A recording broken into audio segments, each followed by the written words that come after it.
Ok. Bueno, buenas noches nuevamente con todos. Es del tema que me han pedido presentarles sobre la nueva etiopatogenia y la fisiopatología de la diabetes tipo 2.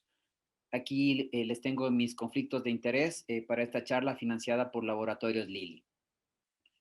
Bien, inicio la presentación con esta diapositiva muy conocida para todos que hace referencia al incremento de la prevalencia de diabetes en los últimos años y las predicciones que muestran claramente que su prevalencia se seguirá incrementando en los próximos años, de tal forma que se calcula un incremento de un 51% de la prevalencia de diabetes entre el 2019 y el 2045. Pero ¿por qué se da este incremento? Ya cuando las doctoras hablaron de obesidad, nos indicaron que existen varios factores, así como la obesidad, la diabetes es multifactorial y no se considera que el incremento de su prevalencia sea porque los genes han cambiado. Lo que ha cambiado es el ambiente, la industrialización alimentaria y en general la industria como tal nos ha expuesto a una serie de factores que lo que han logrado es que los genes de obesidad y de diabetes se vayan expresando y se vaya incrementando la prevalencia. Aquí tenemos, por ejemplo, cómo se ha incrementado el tamaño de porciones de la comida rápida en los últimos años. Hamburguesas, bebidas endulzadas, todo este tipo de alimento ha ido incrementando el tamaño y por lo tanto en cuanto a su ingesta calórica. Igualmente, se ha incrementado el consumo de alimentos procesados y ultraprocesados y han disminuido la ingesta de alimentos no procesados. La actividad física. Nuestros ancestros, el hombre de Neandertal se considera o se consideraba que en promedio se movilizaba 20 kilómetros diarios. El hombre actual, el Homo sapiens, se moviliza con suerte 3 a 5 kilómetros diarios. Entonces, la industrialización, el estilo de vida sedentario ha hecho que se desarrolle un ambiente obesogénico y esto ha hecho que prolifere la obesidad y la diabetes. En cuanto a la etiopatogenia de la diabetes, ya se mencionó, es muy similar a la etiopatogenia de la obesidad. Influyen factores genéticos, influye el medio ambiente, la vida intrauterina, para la obesidad igual que para la diabetes, el bajo peso al nacer o el alto peso al nacer condiciona al desarrollo en primer lugar de obesidad. Con la obesidad se genera una serie de sustancias conocidas como adipocitoquinas que generan resistencia a la insulina, alteran a la célula beta, alteran a la célula alfa del páncreas y esto causa a lo largo insulinoresistencia en el músculo, en el hígado, en el tejido adiposo, genera glucolipotoxicidad y se desencadena la hiperglicemia. Entonces, es una cadena de eventos originados desde etapas intrauterinas. Y dentro de la etiopatogenia de la diabetes, ya se mencionó, uno de los factores más relacionados es la obesidad. Claramente, muchos estudios han demostrado que conforme el índice de masa corporal se va incrementando, de la misma forma se incrementa el riesgo de desarrollar diabetes. Y varios estudios lo han demostrado, tanto en hombres como en mujeres, conforme aumenta el índice de masa corporal, de la misma manera se incrementa el riesgo relativo de desarrollar diabetes tipo 2. Y esta es una imagen muy clara que nos demuestra la gran relación existente entre obesidad y diabetes. La famosa imagen en espejo que nos muestra claramente cómo de la misma manera que se incrementa la prevalencia de obesidad, igualmente se incrementa la prevalencia de diabetes. Varios estudios lo han demostrado, incluso algunos análisis, no necesariamente hechos por salud, sino análisis económicos, claramente han demostrado, como esta encuesta realizada por la agencia Gallup, demuestra que en comparación con las personas de peso normal, aquellos que tienen sobrepeso y más aún aquellos que tienen obesidad, la prevalencia de diabetes igualmente se incrementa. Y la probabilidad de desarrollar diabetes se da en cualquier grupo de edad, en cualquier grupo etario, dependiendo del grado de obesidad. Y este incremento en la prevalencia de diabetes en relación al grado de obesidad se da tanto en hombres como en mujeres. Es más, en las mujeres la presencia de obesidad condiciona a que desarrollen diabetes en mayor porcentaje que en los hombres. De hecho, se ve claramente cómo las personas con obesidad tipo 1, un 20% tienen diabetes tipo 2, mientras que en la obesidad tipo 3, cerca de un 32% desarrollan diabetes tipo 2. Es decir, a mayor grado de sobrepeso u obesidad, la prevalencia de diabetes se incrementa de la misma manera. Pero no solo es el índice de masa corporal o la presencia de adiposidad lo que lleva al desarrollo de diabetes. Se ha visto igualmente que un incremento en el peso corporal desde la edad juvenil, desde los 20 años hasta la edad adulta, también predispone a que se incremente el riesgo de desarrollar diabetes tipo 2, sobre todo si ese incremento es mayor a 5 a 10 kilogramos y más aún, más de 15 kilogramos, el riesgo de desarrollar diabetes con los años también se incrementa de la misma manera. ¿Y cuál es la relación o por qué se da esta relación entre obesidad y diabetes? Más allá de la obesidad o el grado de adiposidad, lo que más influye en alterar la sensibilidad a la insulina es la acumulación de grasa a nivel central, la adiposidad central. Claramente se ha visto en varios estudios cómo a mayor porcentaje de grasa abdominal, la sensibilidad a la insulina va disminuyendo conforme el grado de adiposidad visceral se va incrementando. Esta imagen es muy clara, nos demuestra el tejido adiposo a nivel visceral de una persona normal y el tejido adiposo a nivel visceral de una persona con diabetes. Y es por esto que se ha llegado a mencionar esta denominación de diabesidad, relacionando claramente la presencia de obesidad, sobre todo obesidad visceral, con la diabetes tipo 2.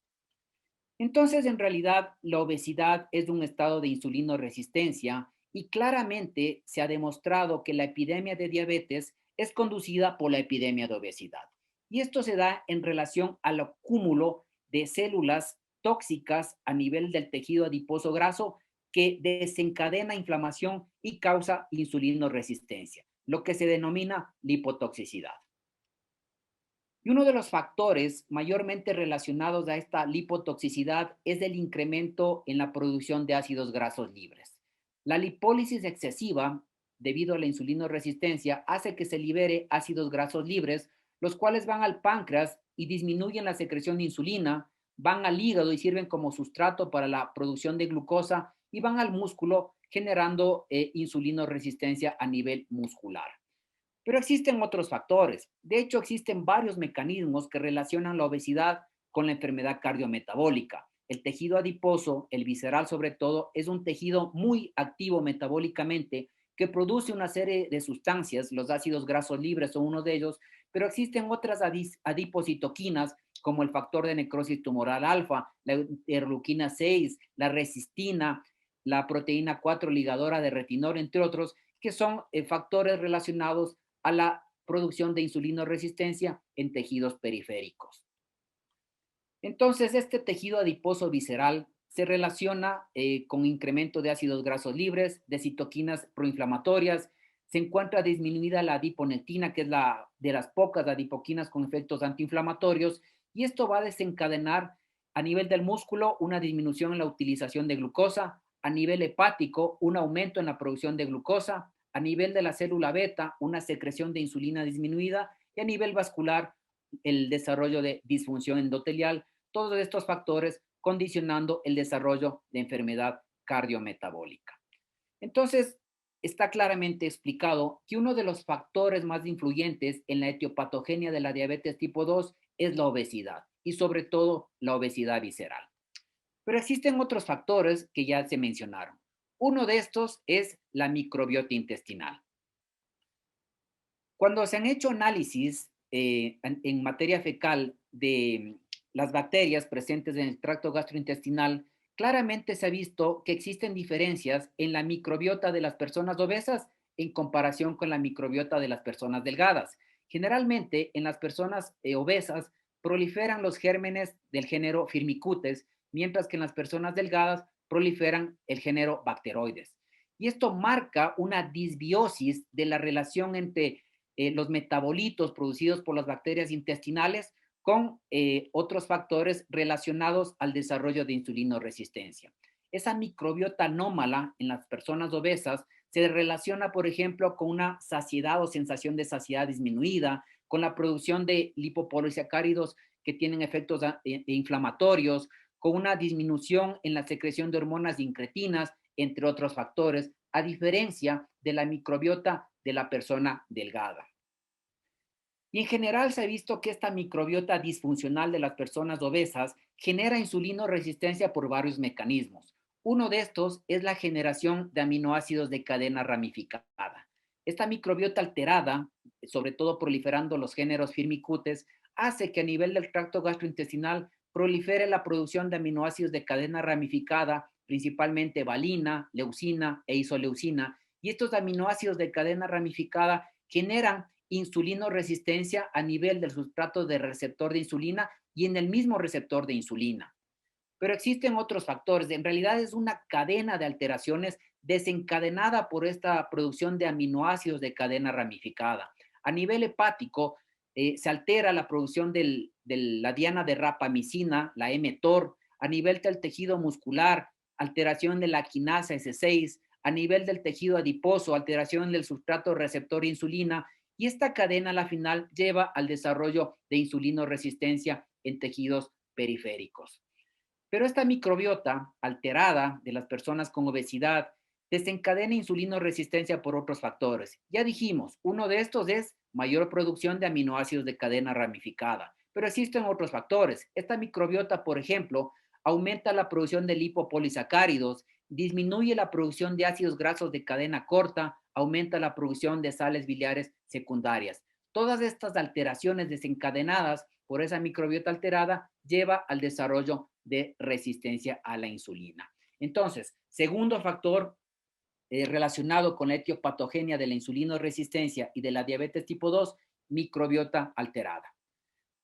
Otro de los factores, los disruptores endocrinos. Ya lo mencionaron las doctoras cuando hablaron de obesidad y efectivamente estos disruptores endocrinos, que no son otra cosa que químicos exógenos o mezcla de sustancias químicas que se ha visto interfieren con varios aspectos de las acciones hormonales. Y estos disruptores nutricionales y disruptores químicos van a alterar la, el ambiente o la exposición ambiental que va a influir en el desarrollo fetal, condicionándole al niño ya a cambios epigenéticos que luego le van a llevar al desarrollo de las anomalías cardiometabólicas. Y alteran al niño, pero también le alteran a la madre a lo largo de su trayectoria de salud. Y estos disruptores endocrinos son uno más de los factores ambientales, ¿no? Junto con la dieta, la seguridad alimentaria, el sedentarismo, etcétera, que van a impactar durante todo el ciclo de la vida, desde la etapa intrauterina hasta el resto de etapas del ciclo vital, alterando o condicionando a estas alteraciones endocrinas y cardiometabólicas. Y dentro de estos disruptores endocrinos, y ya relacionándolos más específicamente con la prevalencia de diabetes, se han visto algunos estudios muy interesantes que han demostrado que de la mano del incremento de la prevalencia de diabetes, se ha incrementado igualmente la producción química. Y empezó a hipotetizarse que estos productos químicos podrían tener alguna contribución en el desarrollo de diabetes tipo 2. Y esto se ha visto analizando algunos casos de índole socioeconómico que han demostrado lo que ellos denominaron la última disparidad. ¿Qué vieron ellos? Que la tasa de mortalidad por diabetes se presenta en mayor grado en los grupos desprotegidos en los Estados Unidos. Por ejemplo, es 2 veces mayor en los africanos americanos. Si comparamos las personas blancas con las personas negras o con los hispanos mexicano-americanos, se ve que el porcentaje de diabetes y sobre todo la mortalidad por diabetes se presenta en mayor porcentaje en estos grupos, en los grupos tradicionalmente desprotegidos. E igualmente se ve que precisamente estos grupos desprotegidos, los africanoamericanos o los mexicanoamericanos, están más expuestos a varios de estos agentes químicos, a los agentes policlorinados, al bisfenol A varios pesticidas, y se empieza a investigar la relación existente entre estos productos químicos o los mismos contaminantes ambientales a los cuales estos grupos están expuestos con la relación para que desarrollen de diabetes y sobre todo sus complicaciones. Y efectivamente, varios de estos productos químicos se ha visto que alteran la insensibilidad a la insulina, disminuyen la producción de insulina por la célula beta pancreática, alteran la tolerancia a la glucosa y llevan al desarrollo de diabetes tipo 2. En honor del tiempo, porque esto sería tema de una charla completa, vamos a ver brevemente algunos de estos productos químicos. Uno de estos son los fitalatos. Estos fitalatos se encuentran principalmente en productos de cuidado, en varios solventes, en plásticos y en algunos medicamentos. Y estos fitalatos, en estudios hechos in vitro en animales de experimentación, se ha visto que el incremento de sus metabolitos se relaciona con incremento de la glucosa plasmática, con incremento del colesterol LDL y de los triglicéridos, con disminución del HDL colesterol, con incremento del índice de insulinoresistencia y con el incremento de la hemoglobina glicosilada. Entonces, claramente se empezó a evidenciar la relación existente entre estos disruptores químicos con las alteraciones metabólicas. Uno de estos disruptores o contaminantes químicos es el arsénico, presente o contaminando algunas fuentes de agua, y se ha visto que las personas que consumen fuentes de agua contaminadas con arsénico, por ejemplo, tienen una secreción de insulina reducida y desarrollan con mayor frecuencia hiperglicemia y presentan igualmente incremento del peso corporal. Entonces, se vio que el arsénico desarrolla o permite que las personas desencadenen un tipo de diabetes mucho más semejante a la diabetes tipo 1 con una secreción reducida de insulina. Otro de los contaminantes es la toliflonida, que es un antifúngico que se utiliza en los cultivos y se vio que las personas expuestas a este producto, a este antifúngico, desencadenaban aumento del peso e insulinoresistencia, así como hiperglicemia. Y se llegó a la conclusión que este producto, la tolifluanida, desencadenaba un tipo de diabetes más relacionada a la diabetes tipo 2. Entonces, estos disruptores endocrinos tienen un potencial efecto diabetogénico por varios mecanismos. Algunos alteran la secreción de insulina, algunos alteran la acción de la insulina, otros desencadenan insulinoresistencia. El arsénico, ya dijimos, desencadena un fenotipo de diabetes más parecido al tipo 1, la toliflonida un fenotipo más parecido a la diabetes tipo 2.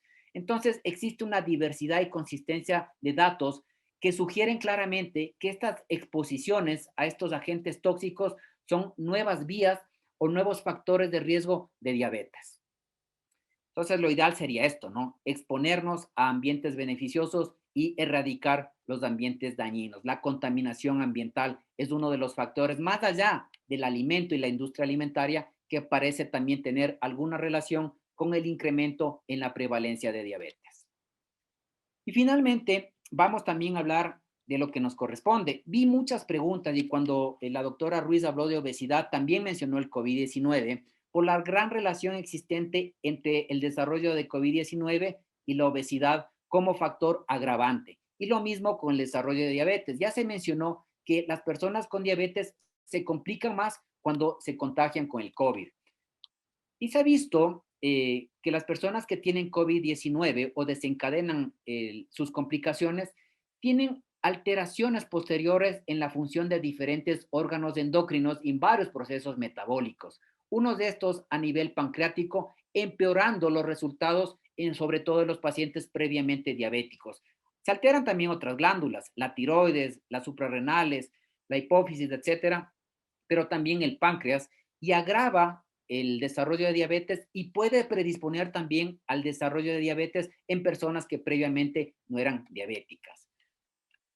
No está totalmente aclarado si efectivamente el COVID-19 predispone a que las personas desarrollen diabetes. Existe confusión. Algunos estudios demuestran que existe alguna relación. De hecho, en ciertos cuestionarios de investigaciones que se hizo, se vio que las personas que tuvieron COVID-19 o en áreas que tuvieron COVID-19 se presentó en 67% más casos de diabetes tipo 1.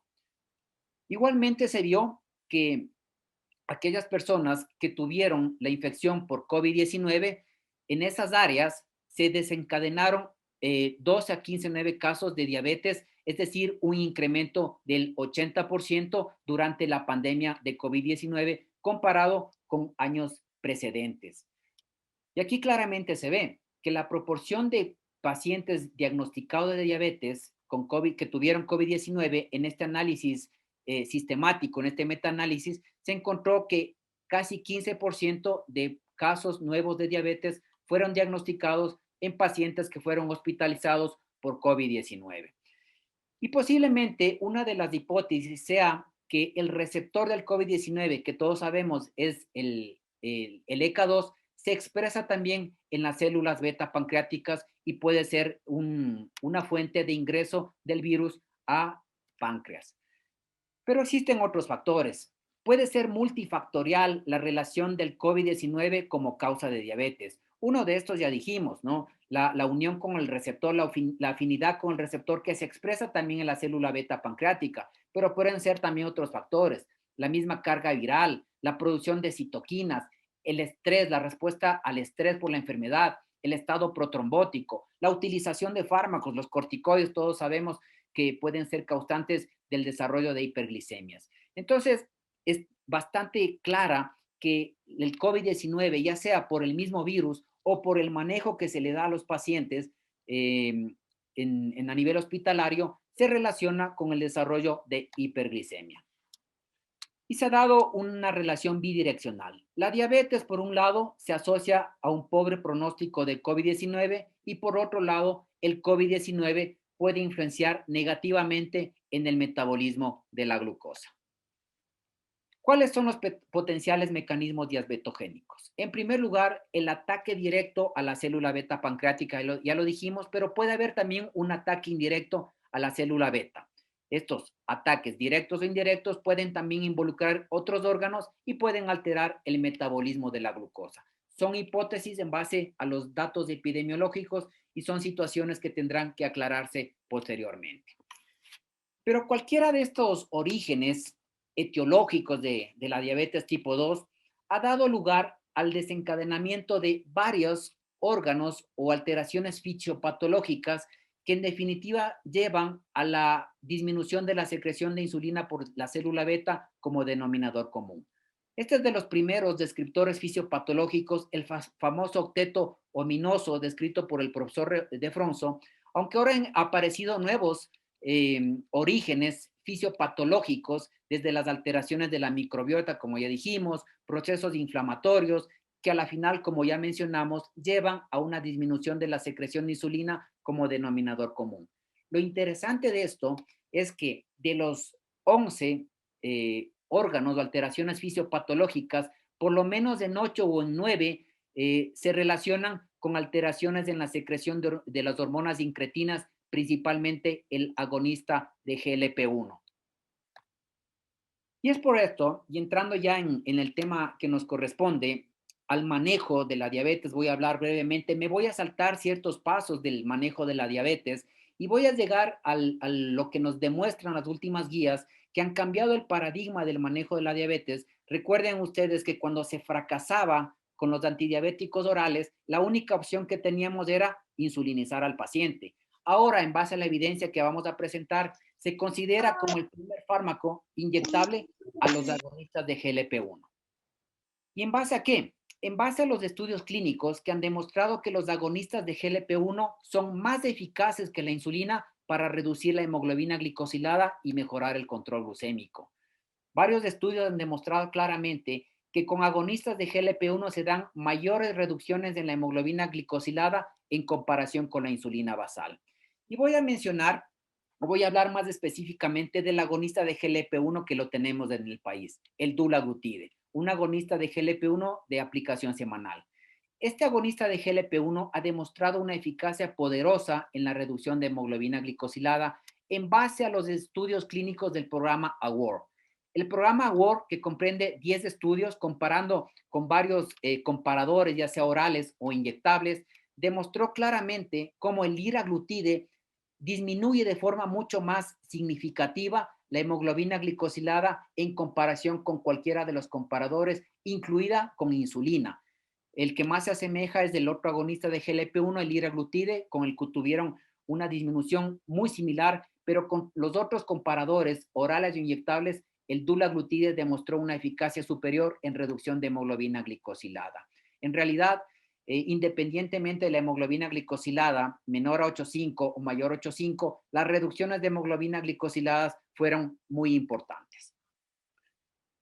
Estudios de la vida real han demostrado lo mismo de los ensayos clínicos. Uno de estos del estudio DISPEL, realizado de tipo observacional, demostró claramente cómo el dulaglutida igualmente en este ensayo de la vida real reduce la hemoglobina glicosilada de forma mucho más significativa que la insulina basal. Este estudio DISPEL demostró que el dulaglutide reduce la hemoglobina glicosilada en varios grupos, en pacientes más jóvenes, en pacientes mayores de 65 años, en pacientes con hemoglobinas glicosiladas mayores a 9, así como en pacientes con hemoglobinas glicosiladas inferiores. Entonces, demuestra la eficacia reductora de hemoglobina glicosilada en un amplio grupo de pacientes. El segundo beneficio es la pérdida de peso. Mencionamos que en la etiopatogenia y en la fisiopatología de la diabetes tipo 2, quizás uno de los contribuyentes principales sea el sobrepeso y la obesidad.